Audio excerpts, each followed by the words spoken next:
efforts are on to trace the people who were in the same flight with a 65-year-old man who is the second COVID-19 positive case of Manipur. According to the spokesperson of State Medical Directorate, samples of 16 people from the Peace Hospital and Research Institute Porongpat, where the patient was treated earlier, have been sent to Jennings for tests. Meanwhile, samples for 12 family members of the patient have also been sent to RIMS for tests. The results of these samples are likely to be available this evening, according to sources.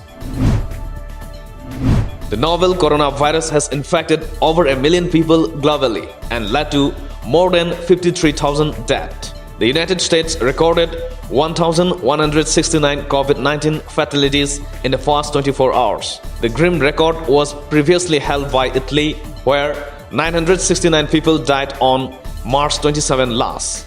The US has now recorded 5,926 coronavirus deaths since the start of the pandemic.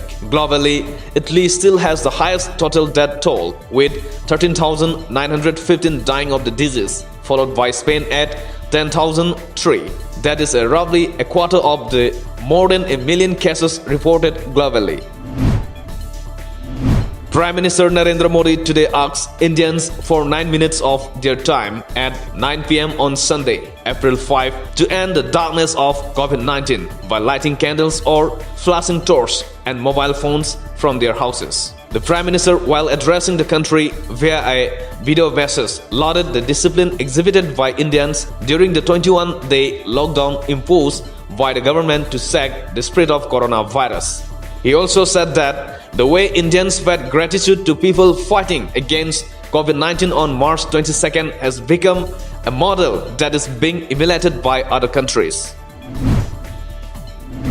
The World Bank yesterday said it had approved an initial $1.9 billion in emergency funds for coronavirus response operations in 25 developing countries, with more than half the aid earmarked to help fight the fast-spreading disease in India, a media report said today.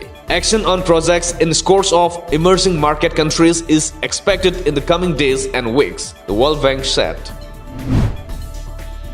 As an effort to combat COVID-19 pandemic in the state, the Manipur government has ordered the concerned department to put up fence at vulnerable points along Indo-Myanmar border in Technopole district to prevent entry of illegal migrants into the state. Tamil Deputy Commissioner along with Myanmar police and army personnel arrived, interrupted the activity, claiming that it was a disputed site. Our correspondent reports.